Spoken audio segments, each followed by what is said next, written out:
The moment I found out about this place, I knew I was going to have to see it for myself. In the northeast corner of Utah in the Bear River Mountains lies an unassuming half-mile depression that routinely sees the coldest temperatures in the contiguous United States. Some of the coldest temperatures in the country. A 20-year record low. Well, one of the coldest spots in the continental United States. One of the coldest spots in the lower 48. On February 1st, 1985, the second coldest temperatures ever recorded in the contiguous United States were recorded right here on this very spot. A bone-chilling negative 69.3 degrees Fahrenheit, only a half degree warmer than the coldest temperatures ever recorded. And at first, these cold temperatures don't really make sense. It's not at extreme elevation, it's not exceptionally far north, and if you walk just a few hundred yards in any direction, you could see temperatures up to 70 degrees warmer. So, what makes this spot so unbearably cold?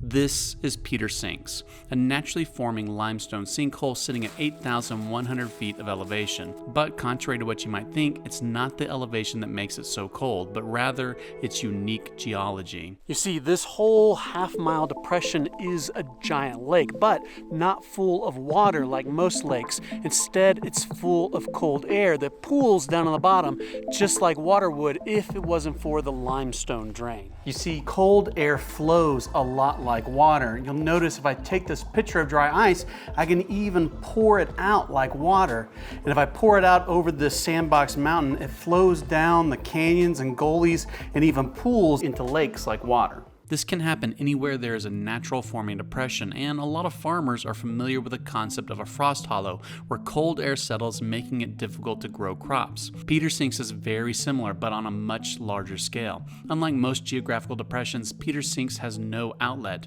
no way for the cold air to flow out once it pools into the bottom. With any other geology, a depression like this would fill up with water, leaving no room for the cold air to pool. But because of the limestone bottom, Peter Sinks acts much like a kitchen or a bathroom sink, complete with a drain. Limestone dissolves very easily and can form massive underground fractures, waterways, and caves that act a lot like a drain at the bottom of a giant bowl. A drain that allows water to escape through the dirt and rocks at the surface, but traps cold air.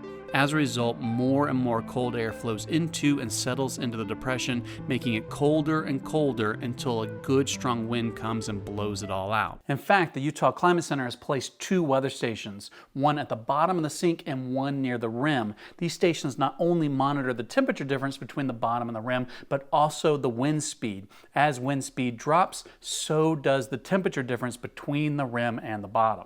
Cold, windless, and cloudless nights are when the real magic happens, and the coldest temperatures are typically seen right before sunrise after cold air has all night to settle into the sink. To try and experience this for myself, I've hiked in 5 miles and set up camp near the rim, and tomorrow morning I'll head down into the sink to see just how cold it gets.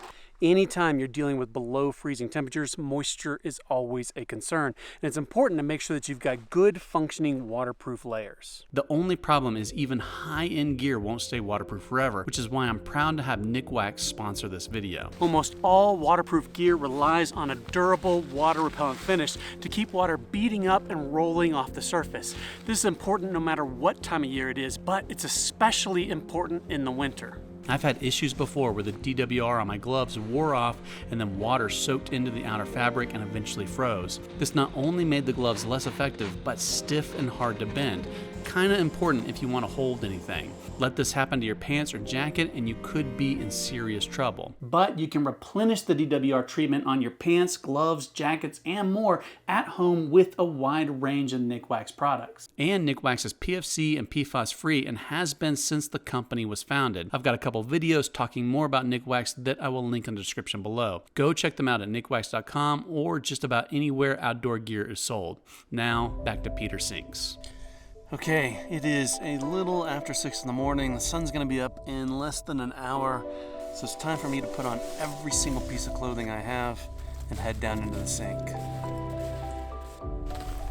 Okay, I'm down here in the sink. I've been sitting here for about 30 minutes or so. I got both of my thermometers set up, and so far it's not quite as extreme as you would expect it to be. My thermodrop thermometer is reading -12, the Govee is reading -10, but they're not the most sophisticated scientific instruments, and so I think their actual lower limits are around these temperatures, so they may not be reading correctly. Future Steven here. I went back and looked at the official temperature recorded by the Utah Climate Center on the day that I was in the sink, and according to them, about the time that I was in the sink, the temperatures are reaching -29.3 degrees Fahrenheit in the bottom of the sink, while the rim was at 30 degrees above zero. That's nearly a 60-degree difference between the bottom and the rim. What I can tell you is I am cold, and I am waiting for the sun to hit me so I can head back up to camp and get warmed back up. One of the things you may notice is that there are no trees growing down in the bottom of the sink. And if you look along the edges of the sink, you can see the trees getting progressively smaller as they descend, forming a sort of reverse tree line. This happens because the temperatures in the bottom of the sink are so cold, not even trees can survive.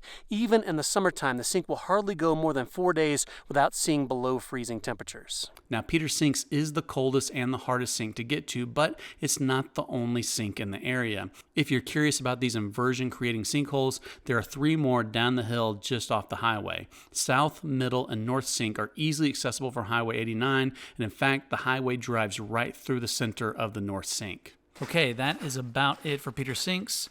I hope you enjoyed this video. I've been really enjoying showing you some of the more interesting outdoor destinations our world has to offer. If you like this and you want to see more like it, please be sure to like, subscribe, and do all those other things. And as always, thanks for watching.